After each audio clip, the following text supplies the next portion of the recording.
Halo, selamat pagi. Apa kabar Anda pemirsa? Berjumpa lagi dalam Berita Mataram hari ini. Sejumlah informasi penting dan menarik lainnya telah kami siapkan untuk Anda dan berikut di antaranya. Diduga tidak mengindahkan arahan petugas, sebuah truk bermuatan besi yang hendak masuk kapal penyeberangan di Pelabuhan Kayangan, Kabupaten Lombok Timur, terjatuh ke laut. Seorang gadis dan dua teman lelakinya diringkus tim Opsnel Direktorat Reserse Narkoba Polda Nusa Tenggara Barat karena diduga berkomplot mengedarkan narkoba di Kota Mataram dan kawasan wisata. Seorang pria disabilitas bernama Untung Jayadi di Kabupaten Lombok Tengah karena sukses menikahi gadis pujaannya dan kisahnya mendapat simpati masyarakat hingga di media sosial. Bersama saya Hulda Ramatia, inilah Berita Mataram hari ini. Diduga tidak mengindahkan arahan petugas, sebuah truk bermuatan besi yang hendak masuk kapal penyeberangan di Pelabuhan Kayangan, Kabupaten Lombok Timur, terjatuh ke laut. Meski tidak menimbulkan korban jiwa, peristiwa tersebut menyebabkan operasional bongkar muat cukup terganggu dan pihak pelabuhan hanya mengoperasikan satu dermaga penyeberangan. Sebuah truk tronton bermuatan besi sekitar 55.000 ton tujuan Surabaya Bima terjatuh bebas ke laut berlokasi di dermaga 2 Pelabuhan Kayangan, Lombok Timur akhir pekan ini. Peristiwa tersebut terjadi saat kendaraan nas tersebut hendak masuk ke dalam kapal penyeberangan, diduga karena sopir truk kurang profesional dan tidak mengindahkan instruksi awak kapal yang memandunya melewati jembatan pelabuhan. Dugaan lain karena beban kendaraan yang terlalu berat sehingga menyebabkan tali kapal putus karena tidak mampu menahan beban truk bermuatan besi baja tersebut. Meski tidak menimbulkan korban jiwa, peristiwa terjatuhnya truk menyebabkan operasional dermaga 2 terganggu dan tidak bisa dilakukan bongkar muat sehingga pihak pelabuhan hanya mengoperasikan satu dermaga saja sambil menunggu evakuasi truk dari areal dermaga. Lebih dari kapasitas truk normal. Itu saat mau muat ke KMP Kalebi, keseimbangannya tidak bagus, jadi truknya maju mundur dia, mundur sementara sebagian roda kendaraan sudah berada di kapal, sehingga kan harus menyesuaikan dia. Supirnya juga ternyata tidak profesional, terus keseimbangan kapal terganggu dan tros pengikat ya. Jadi tadi ada yang bilang rantai, saya klarifikasi tros pengikat. Tros itu tali kapal yang kiri kanan itu terputus. Selain menghimbau para pengguna jasa penyeberangan, khususnya kendaraan pengangkut barang, untuk berhati-hati saat melakukan bongkar muat, pihak ASDP juga akan memperketat berat beban angkutan kendaraan agar sesuai dengan standar muatan kapal dan tidak menimbulkan resiko yang tidak diinginkan. Dari Kabupaten Lombok Timur, Muhtadun, Tim Liputan melaporkan. Mengantisipasi terjadinya kerumunan, pemerintah Kabupaten Lombok Timur membatasi aktivitas pengunjung menuju kawasan wisata Sembalun untuk berwisata. Selain karena alasan keselamatan, pembatasan dilakukan untuk mencegah risiko penyebaran COVID yang saat ini masih terjadi. Tahapan normal yang mulai diberlakukan di daerah menjadi atensi pemerintah daerah untuk terus mengingatkan masyarakat tentang bahaya COVID-19. Di Kabupaten Lombok Timur, pemerintah daerah memperlakukan pembatasan warga mengunjungi kawasan wisata lereng Rinjani di kawasan Sembalun sejak Sabtu akhir pekan ini. Proses pembatasan dilakukan dengan menempatkan posko penjagaan di pintu masuk Jalan Wisata Alam Lemor yang menjadi salah satu akses masuk menuju kawasan lereng Rinjani dan memeriksa KTP dan keperluan mereka naik ke kawasan Sembalun. Pembatasan tersebut dilakukan petugas karena kawasan tersebut menjadi salah satu tujuan utama masyarakat memasuki masa normal baru untuk berwisata dan rawan menimbulkan kerumunan dan terjadinya penularan COVID. Harus gimana lagi nih bang? Ya resiko harus balik lagi kan katanya nggak dikasih nih. Selama kita masih bisa saling jaga dan menekan komit terhadap protokol, nggak masalah, kan juga nggak bisa kita batasi. Orang sudah penat di rumah, orang sudah capek nih di rumah, pengen dia tahu Sembalun, pengen cari macam di Sembalun, ya kenapa harus tidak kita buka gitu loh ya. Tetapi jangan sampai begitu kita buka Rinjani ada klaster Sembalun kan, habis kita Bu. Ini Pak Kadis. Selain menjaga kawasan wisata Sembalun agar tetap menjadi jalur hijau dan steril dari COVID, pembatasan aktivitas masuk tersebut dilakukan karena alasan keselamatan dan mencegah resiko penyebaran COVID di masa normal baru. Dari Kabupaten Lombok Timur, Emi Kusuma, Tim Liputan melaporkan. Menjelang perhelatan Pemilu Kada Serentak 2020, Komisi Pemilihan Umum Kabupaten Sumbawa menggelar rapid test kepada seluruh anggota panitia pemungutan suara di 24 kecamatan. Langkah tersebut untuk memastikan kondisi kesehatan para penyelenggara pemilu sebelum dilakukan tahapan Pilkada Serentak tahun 2020 di Pulau Sumbawa. Tahapan persiapan pemilu kada terus dilakukan para penyelenggara pemilu di daerah. Di Kabupaten Sumbawa, Komisi Pemilihan Umum setempat menggelar rapid test kepada ratusan anggota panitia pemungutan suara yang akan ditugaskan mengawal agenda pilkada. Selain melakukan pengecekan kondisi kesehatan, para anggota panitia pilkada juga diberikan pengetahuan tentang protokol kesehatan saat menjalankan tahapan pilkada nantinya. Rapid test tersebut digelar berdasarkan surat edaran KPU Pusat terkait pelaksanaan tahapan verifikasi faktual dukungan bakal calon perseorangan yang akan segera dilakukan namun tetap dengan penerapan protokol COVID. Nantinya jika ditemukan ada yang reaktif, maka yang bersangkutan akan diminta untuk melakukan isolasi diri dan tugasnya digantikan oleh anggota penyelenggara lainnya yang telah disiapkan panitia. Atas dasar surat edaran dari KPU RI terkait dengan tahapan pelaksanaan verifikasi faktual, bahwa di sana mengatakan wajib pelaksanaan rapid test terhadap penyelenggara dengan tujuan apa? Untuk menjaga kesehatan dan keselamatan dari penyelenggara kita. Inilah salah satu tujuannya. Selain untuk memastikan kondisi kesehatan seluruh penyelenggara pemilu, langkah rapid test juga bertujuan untuk mengoptimalkan kegiatan pemilu kada agar bisa terlaksana sesuai dengan agenda dan tidak terhalang pandemi COVID-19. Dari Kabupaten Sumbawa, Sultan Fahri, Tim Liputan melaporkan. Memasuki tatanan kehidupan normal baru, sejumlah sekolah pendidikan anak usia dini di Kabupaten Lombok Barat sudah mulai berkegiatan dengan penerapan protokol kesehatan ketat. Pihak lembaga membuka kembali kegiatan belajar di sekolah atas permintaan para orang tua siswa sekaligus melatih disiplin untuk menerapkan protokol kesehatan di tengah pandemi. Langkah penerapan normal baru mulai dilakukan di sejumlah lembaga pendidikan di daerah secara bertahap. Di Kecamatan Kediri, Kabupaten Lombok Barat, sejumlah sekolah pendidikan anak usia dini mulai membuka sekolah mereka yang telah 3 bulan lebih tutup karena dampak COVID. Di sekolah PAUD Ikhtiar bersama Kediri misalnya, pihak lembaga melaksanakan kegiatan wisuda dan kegiatan belajar pertama di sekolah yang dilaksanakan akhir pekan dan disambut antusias para siswa dan juga orang tua mereka. Pihak sekolah sendiri menyatakan langkah mengaktifkan kembali kegiatan di sekolah terkait himbauan pemerintah untuk kembali beraktivitas memasuki tatanan normal baru serta karena permintaan orang tua siswa yang meminta aktivitas belajar segera dibuka. Meski masih dibuka secara bertahap, saat ini pihak PAUD melakukan koordinasi dengan pihak Satgas COVID-19 Kabupaten untuk melaksanakan pembelajaran dengan standar penerapan protokol COVID-19. Kami di lembaga membagikan masker gratis. Kedua, selama kegiatan belajar mengajar juga, kami mengimbaukan kepada wali murid dan siswa-siswi PAUD selalu mencuci tangan sebelum kegiatan belajar mengajar dan setelah kegiatan belajar mengajar. Selain menerapkan standar protokol kesehatan bagi para siswa maupun orang tuanya, pihak sekolah pada masa COVID juga tidak memungut iuran sekolah agar tidak membebani ekonomi keluarga siswa yang terdampak pandemi. Dari Kabupaten Lombok Barat, Hairul Amri, Tim Liputan melaporkan.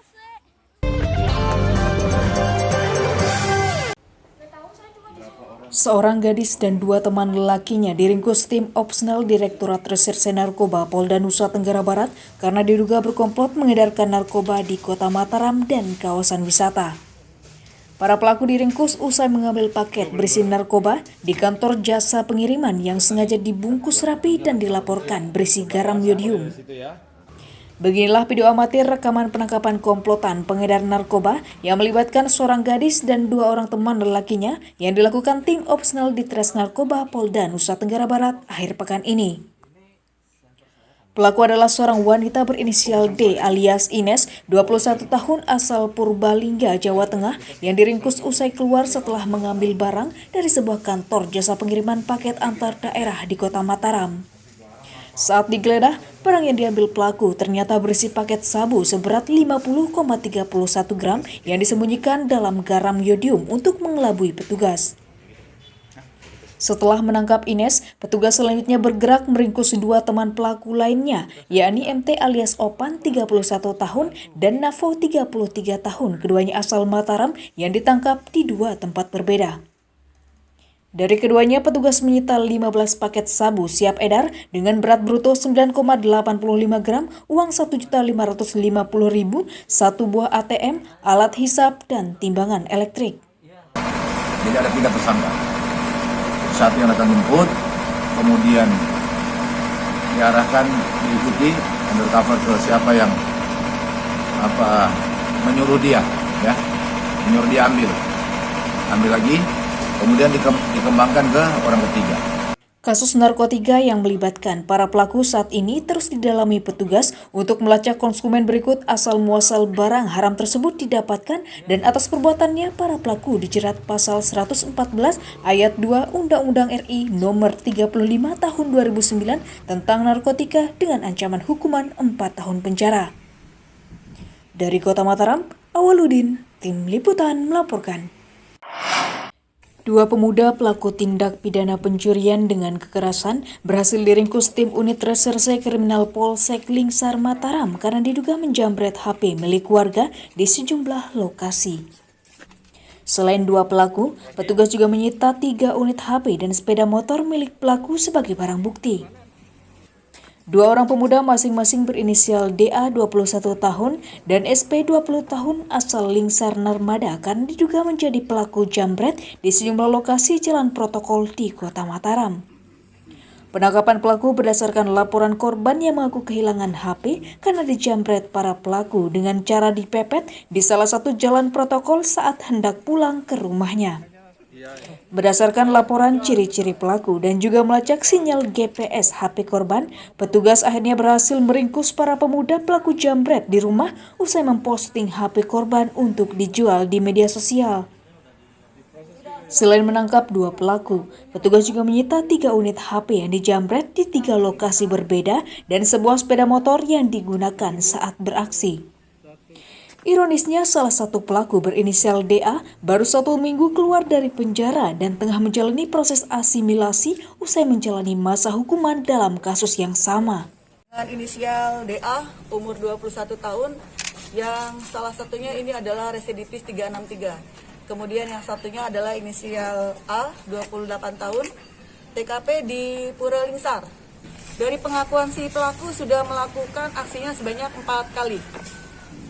Kira kamu ngambil HP anak itu, jambret HP anak itu? Spontan. Uhuy. Apa alasannya lagi mencuri? Akibat perbuatannya, kedua pelaku kini harus mendekam di sel tahanan dan dijerat pasal 365 KUHP ayat 1 tentang pencurian dengan kekerasan dengan ancaman hukuman 7 tahun penjara. Dari Kabupaten Lombok Barat, Awaludin, Tim Liputan melaporkan. Dalam rangka mengurangi resiko penyebaran virus COVID di instansi pemerintah memasuki normal baru, pemerintah daerah Kabupaten Lombok Tengah menghimbau aparatur sipil negara muslimah untuk mengenakan cadar saat masuk kerja. Meski tidak diwajibkan, namun penggunaan cadar menurut Pemda bisa menjadi salah satu aksesoris tambahan pelengkap masker agar terhindar dari virus COVID-19. Langkah penerapan protokol kesehatan memasuki normal baru mulai diberlakukan dengan penerapan tata cara baru dalam beraktivitas. Di Kabupaten Lombok Tengah, pemerintah daerah menghimbau para aparatur sipil negara untuk menggunakan cadar saat beraktivitas melayani masyarakat di masa normal baru. Meski tidak diwajibkan, penggunaan cadar dimaksudkan Pemda sebagai aksesoris tambahan pelengkap masker untuk kerapian dan keseragaman saat bekerja di dalam ruangan maupun di lapangan. Sebelumnya, penggunaan cadar bagi aparatur sipil negara muslimah di lingkup Pemda Lombok Tengah telah disosialisasikan untuk dikenakan pada hari Jumat dan saat ini didorong untuk digunakan setiap hari pada saat jam kerja. Selain sebagai sosialisasi ajakan untuk menerapkan protokol kesehatan dengan mengenakan masker atau penutup hidung dan mulut, langkah tersebut juga menjadi bagian untuk mengurangi resiko para ASN terjangkit COVID-19. Sesuai dengan instruksi Bapak Bupati bahwa untuk pegawai muslimah, ASN muslimah itu menggunakan cadar sekaligus sebagai maskernya. Nah, ini tentunya ada maksudnya. Pertama untuk menjaga keamanan, ya, aman dari COVID itu dengan pengganti masker, juga meningkatkan imun maupun iman dari ASN itu sendiri. Memasuki masa normal baru, pemerintah daerah terus mengoptimalkan agar warga termasuk para ASN tetap disiplin menetapkan standar protokol kesehatan yang dianjurkan pemerintah sebagai ajakan untuk tetap sehat dan mampu produktif di masa pandemi. Dari Kabupaten Lombok Tengah, Lukmanul Hakim, Tim Liputan melaporkan.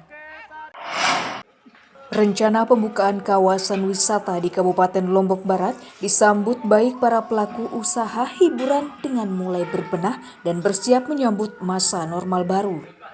Selain menyesuaikan skema operasional dengan konsep normal baru, para pelaku usaha juga diminta untuk disiplin menerapkan protokol kesehatan dan pembatasan sosial untuk memutus penyebaran COVID. Rencana pemerintah daerah untuk membuka kembali kawasan wisata mulai awal Juli 2020 mendapat respon positif para pelaku wisata, termasuk usaha hiburan di daerah. Di Kabupaten Lombok Barat, langkah persiapan skema menuju normal baru mulai dilakukan oleh para pelaku usaha hiburan di kawasan Senggigi setelah ditutup total selama 3 bulan sebelumnya. Menyikapi rencana penerapan normal baru, para pelaku usaha hiburan mulai mempersiapkan tatanan baru dengan mengoptimalkan sarana protokol kesehatan berikut skema pembatasan sosial di tempat usaha mereka.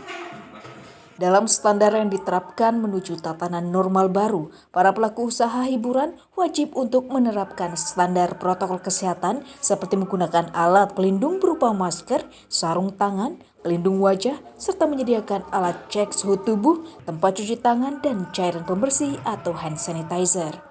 Untuk kawasan wisata Senggigi, kami dari Asosiasi Pengusaha Hiburan, seperti kafe-kafe yang ada di Senggigi, tetap akan memperlakukan standar protokol kesehatan yang telah ditetapkan oleh Dinas Pariwisata Lobar bersama Pak Dikes.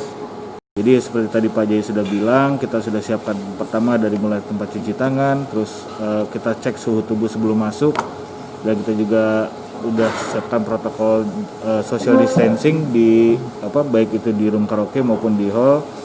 Jadi kita mengurangi kapasitas pengunjung. Dengan dibukanya kembali kawasan wisata dan tempat hiburan, pemerintah daerah berharap seluruh aktivitas pariwisata di daerah akan kembali menggeliat kembali dan mampu menyerap pendapatan daerah dari sektor pariwisata nantinya. Dari Kabupaten Lombok Barat, Hairul Amri, Tim Liputan melaporkan. Pemerintah daerah Nusa Tenggara Barat melakukan sosialisasi dan simulasi tahapan operasional dan pengawasan para pengunjung menjelang pembukaan jalur pendakian Rinjani awal Juli 2020. Selain akan memperlakukan protokol kesehatan secara ketat, dalam tahap awal kuota jumlah pendakian juga akan dikurangi hanya 30% dari biasanya. Langkah optimalisasi kawasan wisata menuju normal baru terus dilakukan pemerintah daerah menjelang pembukaan sejumlah kawasan wisata di daerah. Di Kabupaten Lombok Timur, pemerintah daerah Provinsi Nusa Tenggara Barat menggelar sosialisasi dan simulasi pemantapan sistem pelaksanaan pengawasan pengunjung menjelang rencana pembukaan awal Juli 2020. Pemantapan dilakukan dengan melibatkan seluruh OPD dan instansi terkait dengan mengedepankan penerapan standar protokol COVID serta layanan kesehatan bagi para pengunjung nantinya. Selain akan memperlakukan protokol kesehatan secara ketat, baik di 4 posko pendakian, dalam tahap awal, kuota jumlah pendakian akan dikurangi menjadi 30% saja dari jumlah normalnya. Ya, gini kan Rinjani ini adalah destinasi prioritas kita di NTB ya. Kenapa jadi prioritas? Karena satu, status Rinjani kan geopark global geopark. Yang kedua, cagar biosfer dunia loh ini. Artinya secara brand ini sudah dapat. Yang belum kita lakukan, kenapa ini pesannya kita sampaikan dari sini. Kalau Rinjani aja berani kita buka seperti ini, apalagi yang lain. Nah, kita bersiap untuk itu. Jadi alhamdulillah dengan dibukanya nanti Rinjani dengan memberikan dampak yang positif kepada masyarakat. Masih lagi kita mewakili semua elemen-elemen yang ada, sangat mengapresiasi atas kegiatan ini dan tentunya berterima kasih juga atas apa yang menjadi harapan ini kita bisa direspon oleh pemerintah. Sebagai langkah menuju tatanan kehidupan normal baru, pemerintah daerah secara bertahap sejak awal Juli 2020 akan membuka sejumlah destinasi wisata andalan di NTB, yakni kawasan Gili Matra, kawasan Gunung Rinjani, Keke Mandalika, dan kawasan wisata Senggigi. Dari Kota Mataram, Emi Kusuma, Tim Liputan melaporkan. Seorang pria disabilitas bernama Untung Jayadi di Kabupaten Lombok Tengah karena sukses menikahi gadis pujaannya dan kisahnya mendapat simpati masyarakat hingga di media sosial. Kisah cinta keduanya membuka mata banyak orang bahwa cinta itu sempurna tanpa memandang kekurangan satu sama lain. Inilah Untung Jayadi, seorang pria disabilitas berusia 20 tahun, warga Dusun Dasan Kulur, Desa Bunkate, Kecamatan Jonggat, Lombok Tengah, yang kisahnya mendulang simpati karena keberaniannya menikahi sang kekasih. Jayadi bersama istrinya Silna Dewi, 18 tahun, asal Kopang, Lombok Tengah, akhirnya sukses mengikat janji di pelaminan, disaksikan orang tua dan masyarakat akhir pekan ini dan ramai diperbincangkan warga termasuk di media sosial. Kisah cinta Jayadi tergolong singkat dan hanya mengenal Silna Dewi dalam beberapa pekan saja, berawal dari media sosial dan memantapkan hati mengajak Silna untuk menikah dan menjadi pendamping hidupnya. Tanpa disangka, dengan ketulusan hatinya, Silna menerima lamaran Jayadi yang diketahui adalah seorang pria dengan keterbatasan fisik yang berprofesi sebagai pemain musim panggilan dengan penghasilan yang pas-pasan. Namun dengan cinta dan ketulusan saling menerima, keduanya akhirnya menikah disaksikan seluruh warga desa yang bersimpati kepada pasangan muda tersebut dan turut mendoakan keduanya bisa membangun rumah tangga yang bahagia. Saling chatting-chattingan lewat Facebook, terus akhirnya kita jadian. Tidak lama saya bertanya kepada dia apakah dia mau nikah apa enggak, ternyata dia mau. Harapan saya semoga kedepannya semakin banyak rezeki dan semoga saya langgeng sampai ajal memisahkan. Kalau dengan kondisi Untung seperti ini gimana perasaan Dewi? Perasaannya? Ya, tidak memandang inilah. Kisah pernikahan Untung Jayadi dan Silna Dewi mendulang simpati masyarakat betapa cinta bisa menyatukan siapapun tanpa memandang keterbatasan atau kekurangan satu sama lain. Dari Kabupaten Lombok Tengah, Awaludin, Tim Liputan melaporkan.